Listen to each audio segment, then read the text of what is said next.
Hello everyone, welcome to the Manulo classes in the session of Daily News Analysis. Today is 5th of June 2024.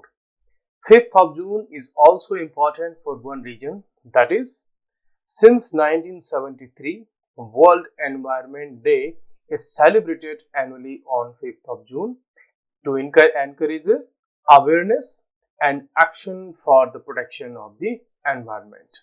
So every year all over the world हम celebrate करते हैं 5th of June को as world environment day. और ये कब start हुआ? इसका celebration 1973 से स्टार्ट हुआ।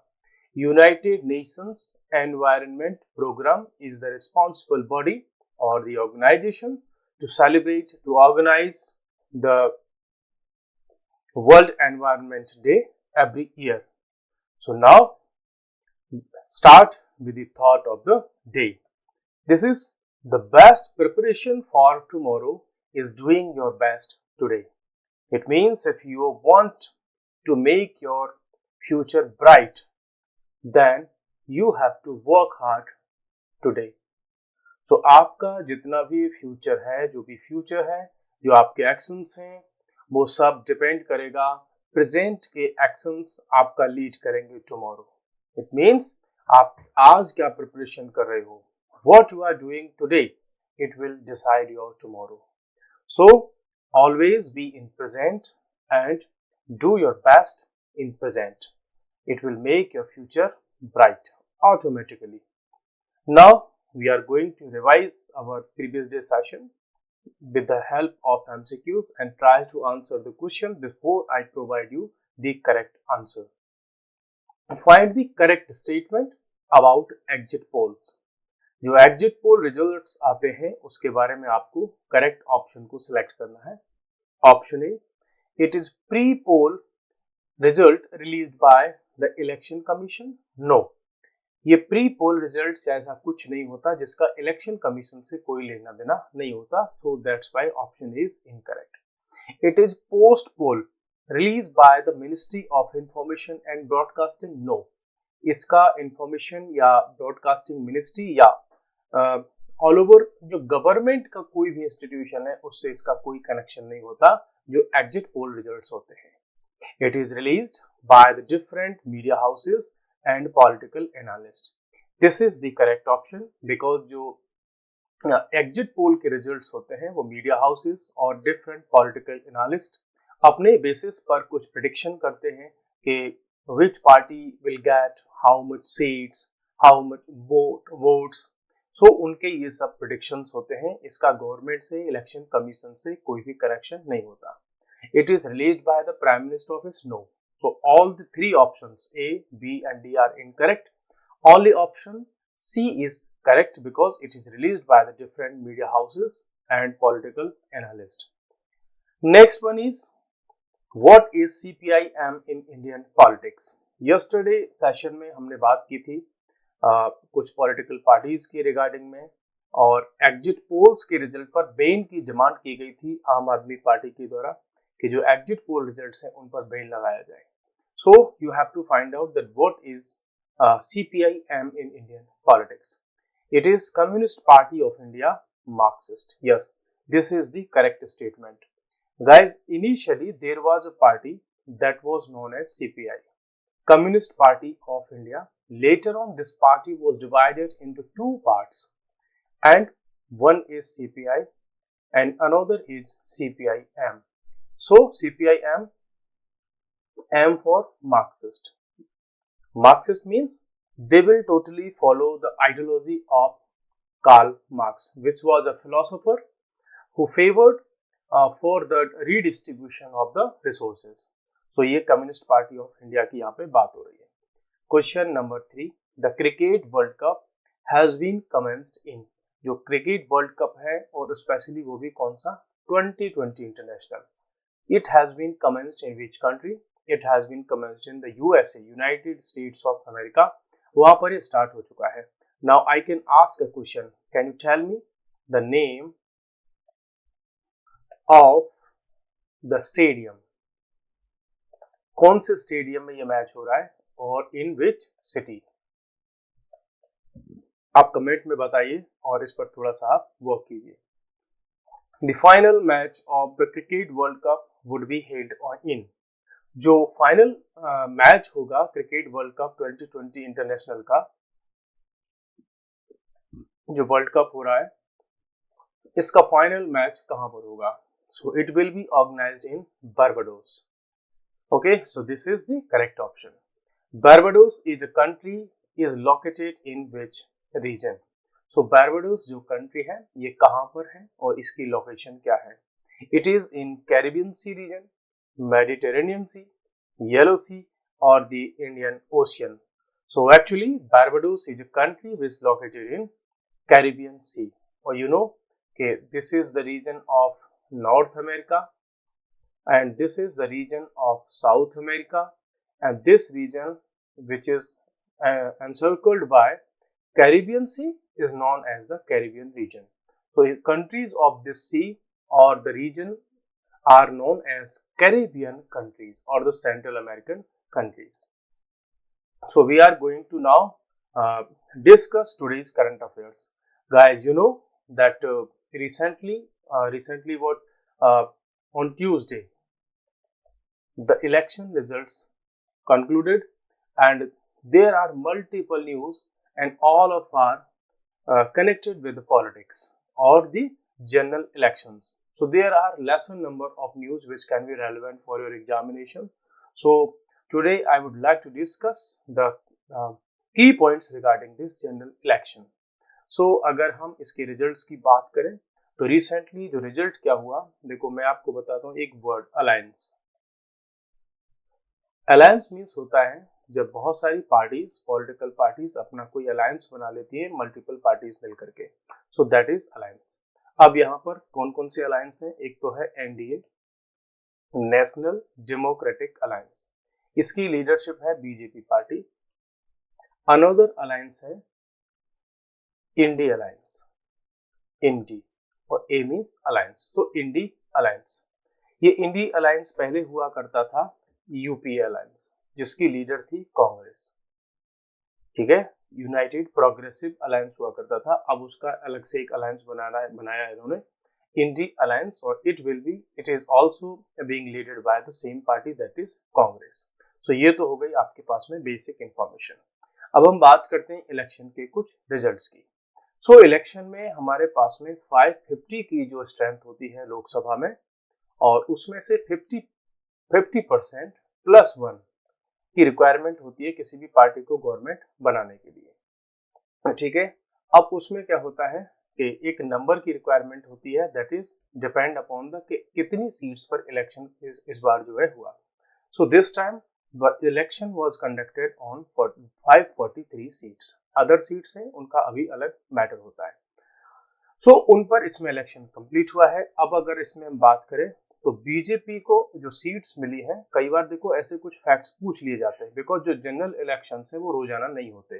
सो ये एवरी 5 years की एक इवेंट है, तो you can expect such questions from such kind of articles.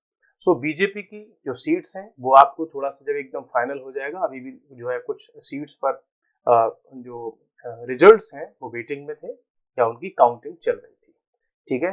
तो अगर हम बेसिकली अगर हम बात करें तो गवर्नमेंट फ्रेम करने के लिए 272 की मेजॉरिटी की रिक्वायरमेंट होती है। वहां एनडीए के पास में जो सीट्स है वो 292 है। सो बीजेपी के पास तो अपनी खुद की सीट्स तो मींस अगर इंडिविजुअल पार्टी की बात करें तो उसके पास में अराउंड 240 सीट्स हैं। अगर इसके अलायंस की बात करें दैट इज एनडीए, तो इनके पास में अराउंड 292 सीट्स हैं। इट मींस गवर्नमेंट फ्रेम करने की इनके पास में क्या है, मेजोरिटी है, ठीक है। अब होता क्या है, कई बार जो पार्टीज के अंदर की फिर पॉलिटिक्स चलती है, एक दूसरे के एमपीज को ऑफर किए जाते हैं, पोस्ट ऑफर की जाती हैं, और उसके बेसिस पर भी कई बार गवर्नमेंट्स में ब्रेकिंग्स या मींस हम बात करें तो उसमें टूट फूट भी होती है। अब आते हैं एक न्यूज के, Nitish and Naidu emerge king makers. ये किंग मेकर कैसे बन गए? इट मींस अभी देखो कोई भी पॉलिटिकल पार्टी, इंडिया की जितनी भी पॉलिटिकल पार्टी है, किसी को भी इंडिविजुअल लेवल पर कोई मेजोरिटी नहीं मिली है, उतनी मेजोरिटी नहीं मिली है कि वो इंडिविजुअली गवर्नमेंट बना सके कोई single party. It means actually कोई भी अगर गवर्नमेंट बनाएगा तो मल्टीपल जो पार्टीज हैं उनको अपना एक अलायंस बनाना पड़ेगा और उसी के बेसिस पर वो गवर्नमेंट फॉर्म कर पाएंगे, अदरवाइज नहीं कर पाएंगे। अब ये जो दोनों हैं इनको वरना माना जा रहा है कि ये किंग मेकर्स हैं। व्हाई? बिकॉज बीजेपी के साथ इनका अलायंस है और एनडीए अलायंस में ये दोनों पार्टनर हैं और इन दोनों के पास में अच्छी खासी सीट्स इनको मिली है। तो जब भी एनडीए की गवर्नमेंट बनेगी तो उसमें इन दोनों का बड़ा रोल होगा। सो इसीलिए इनको कहा जा रहा है कि Nitish and Naidu emerge king makers, because अब इनके सपोर्ट के बिना गवर्नमेंट नहीं बनेगी। Next is Aam Aadmi party Congress combined fails to stop BJP from repeating clean sweep in Delhi. हम इसमें बात करें तो दिल्ली का जो वोटर है बड़ा स्मार्ट निकला कि नेशनल लेवल पर उन्होंने बीजेपी को क्लीन स्वीप दे दिया। और वहीं जब दिल्ली लेवल की इलेक्शन की बात थी, it means when it was the election at Delhi level, legislative assembly of Delhi, then they gave the mandate to frame the government by Aam Aadmi party. लेकिन इस बार क्या हुआ है अभी कि आम आदमी पार्टी और कांग्रेस दोनों ने मिलकर के इलेक्शन फाइट किया था दिल्ली में और 4 और 3 सीट्स का उनका अलायंस था। सो मींस दिल्ली में सारी की सारी सीट्स बीजेपी को मिल गई, दोनों को यहाँ पर क्लीन स्वीप मिल गया और ये दोनों पार्टी मिलकर के उसको डिफीट नहीं कर पाई। नेक्स्ट अब हम चलते हैं इसी इलेक्शन से रिलेटेड ही एक और न्यूज है। देखो अभी जब कल वोटिंग जो इलेक्शन के रिजल्ट्स हैं जब उनकी वोट काउंटिंग स्टार्ट हुई थी तो स्पेकुलेशन थे सेंसेक्स की मार्केट में और ज्यादातर लोगों को ये लग रहा था कि बीजेपी या एनडीए उसका बहुत बड़ी मीन्स उसकी जो है उनका विन होगा, उनके पास में मैंडेट आएगा और इंडिविजुअल मेजोरिटी आएगी, 400 पार आएगी, ऐसा कुछ बहुत सारे स्पेकुलेशन चल रहे थे। अब जो सेंसेक्स मार्केट होती है या मैं बात करूं इंडस्ट्रीज की, इनका भी इलेक्शन के रिजल्ट से बड़ा ही कनेक्शन होता है। क्या कनेक्शन होता है? बिकॉज जो गवर्नमेंट जब जो भी फ्रेम होती है नेशनल लेवल पर तो उसकी स्टेबिलिटी हमेशा अफेक्ट करती है इंडस्ट्रियल ग्रोथ को, पॉलिसीज को, बिकॉज गवर्नमेंट ही तो पॉलिसी बनाती है। अब जो इन्वेस्टर्स होते हैं वो शेयर मार्केट में तब इन्वेस्ट ज्यादा करते हैं, उनकी एक्सपेक्टेशन हाई तब होती है जब उनको ये लगता है कि गवर्नमेंट स्ट्रॉन्ग मैंडेट के साथ में आएगी और बड़े बड़े पॉलिसी डिसीजंस ले सकती है। तो उस केस में ये होता है कि सेंसेक्स में जो रेट हैं, जो प्राइसेस हैं वो हाइक हो जाते हैं, हाई उनके प्राइसेस बढ़ जाते हैं, डिमांड उनकी इंक्रीज हो जाती है। तो शेयर की जब प्राइस या उनकी डिमांड इंक्रीज होती है तो लोग बहुत सारा उसमें इन्वेस्ट करते हैं। अब कल हुआ क्या था कि मॉर्निंग में जो सेंसेक्स है वो बहुत हाई स्पीड से इंक्रीज हुआ, लेकिन शाम तक आते आते जब ये क्लियर होने लगा कि गवर्नमेंट किसी भी एक पार्टी की नहीं बन रही है, मींस गवर्नमेंट अलायंस के थ्रू बनेगी, मींस कोई एक सिंगल पार्टी अपनी मनमर्जी के फैसले नहीं कर पाएगी, डिसीजन नहीं कर पाएगी। So that was the trigger point for Sensex और फॉर द शेयर मार्केट। सो ऐसे बहुत सारे रीजंस की वजह से इस बार जो सेंसेक्स मार्केट है 4300 पॉइंट का उसमें डाउनफॉल देखने को मिला, दैट इज 5.7%। और लोगों का हजारों करोड़ रुपए इसमें क्या हो गया, डिस्ट्रॉय हो गया, डूब गया। और ये इतना बड़ा फॉल हमको कोविड-19 के बाद पहली बार देखने को मिला है। अदरवाइज कोविड-19 का जो दौर था 2020 वाला, उसके बाद से इतना डाउनफॉल कभी भी शेयर मार्केट में नहीं आया था। अब कल मैं जो आपसे क्वेश्चन पूछूंगा उसमें देखो अभी से आपको बता देता हूँ, बिकॉज इसमें जिसके शेयर बहुत ज्यादा डाउनफॉल जिसमें हुआ, मीन शेयर मार्केट में सबसे ज्यादा लॉस जिन शेयर्स में हुआ तो एनटीपीसी थी। आपसे पूछूंगा what is NTPC. State bank of India को हुआ, एलएनटी को हुआ, ठीक है, इसको कोई बड़ी बात नहीं है, ठीक है, इस कंपनी का नहीं है। फिर है आपका पावर ग्रिड, फिर है आपका इंडस एंड, फिर आपका रिलायंस, है ना।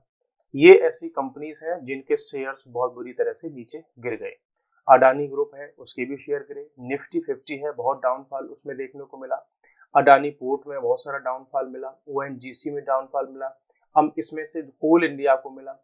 इसमें ऐसी बहुत सारी कंपनीज हैं जो कि इंडियन सिस्टम में उनको कहा जाता है महारत्न। सो कल मैं आपसे क्वेश्चन यहाँ से फ्रेम करूंगा कि इंडिया की कौन सी कंपनी है जो महारत्न है या नवरत्न है, ऐसे क्वेश्चंस यहाँ पर फ्रेम होंगे।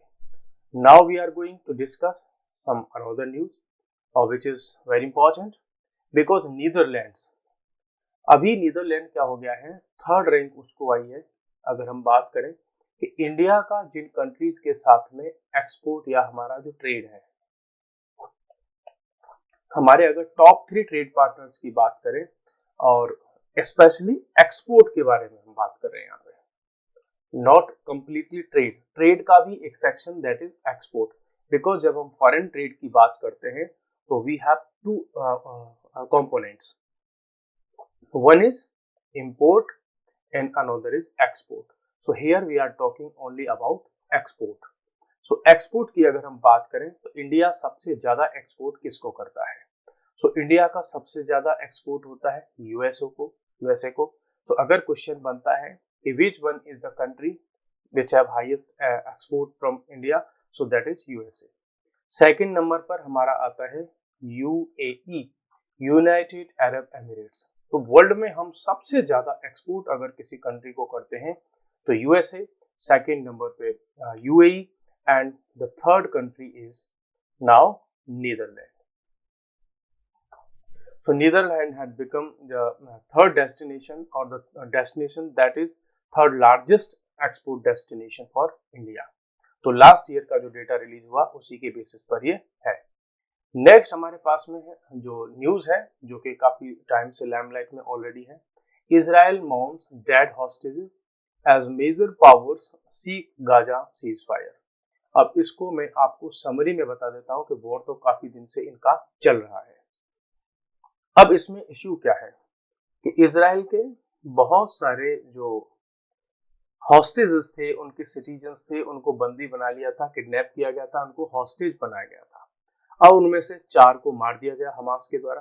ठीक है, अभी क्या है, कुछ प्रपोजल अंडर प्रोसेसिंग में है और उस प्रोसेसिंग में रोल प्ले कर रहा है कौन? यूएसए। अब इस प्रपोजल में बात ये चल रही है कि जो इजराइल है वो अपनी जेल्स से पैलेस्टीन के सिटीजन्स को छोड़ देगा, उधर से जो हमास के टेररिस्ट हैं वो इजराइल के सिटीजन्स को छोड़ देंगे वहां से। ठीक है, अब इस डील में हेल्प कौन कर रहा है? मीडिएटर बन रहा है यूएसए। हालांकि इस डील में अदर कंट्रीज भी थे जो रोल प्ले कर रहे थे। एक तो कतर की गवर्नमेंट कर रही थी, इजिप्ट की गवर्नमेंट कर रही थी। अब ये जो बड़ा जो ट्रूस फाइल करने मींस जो साइन करने की यहाँ पे बात चल रही है, तो इसमें बात ये चल रही है कि इनिशियली भाई दोनों कंट्रीज के बीच में एक 6 वीक का हम जो है सीज फायर साइन कर लेते हैं और 6 वीक तक कोई भी किसी पर अटैक नहीं करेगा। इजराइल के सिटीजन्स को छोड़ देगा हमास और हमास छोड़ देगा और जो पैलेस्टीन के सिटीजन्स हैं उनको छोड़ देगा इजराइल। ठीक है, तो ये अभी तक इस डील में बातें यहाँ पर चल रही हैं। लेकिन इजराइल की जो प्राइम मिनिस्टर है उनका अभी अपने कंसर्न्स हैं, वो भी एक साइड से अपनी बातों को रख रहे हैं और वो कह रहे हैं कि नहीं भाई, हम अब इस वॉर को तब तक नहीं रोकेंगे जब तक कि हमास को पूरी तरह से फिनिश नहीं कर देंगे, उसका हम डिस्ट्रक्शन नहीं कर देंगे। एक बात इसमें इंपॉर्टेंट जो हमें देखने को मिल रही है, that is the intervention from the USA. और यूएसए ने अब ये भी कह दिया है कि हम यूनाइटेड नेशन सिक्योरिटी काउंसिल में एक रेजोल्यूशन लेकर के आएंगे और इस वॉर को रोकने का हम पूरा का पूरे एफर्ट्स लगाएंगे। ठीक है, अब ये जो डील साइन हो रही है उसके लिए यूएसए के जो स्पोक पर्सन है उन्होंने ये कहा है कि ये जो रेजोल्यूशन है, ये जो डील है, welcomes the new deal and calls upon Hamas to accept it fully and implement in its terms without delay and without condition। बोला इजराइल के साथ साथ हमास पर भी क्या होगा, इसका प्रेशर होगा और हमास को ये ऑर्डर मींस उस डील में ये कंडीशंस होंगी कि इजराइल के सारे सिटीजन्स को वो छोड़ दे without any condition, without any delay. तो ये कंडीशंस उसमें रहने वाली है। प्लस हमास उसके बदले में कुछ भी अलग से चीजें डिमांड नहीं करेगा, वो उसके सिटीजन्स को छोड़ देगा।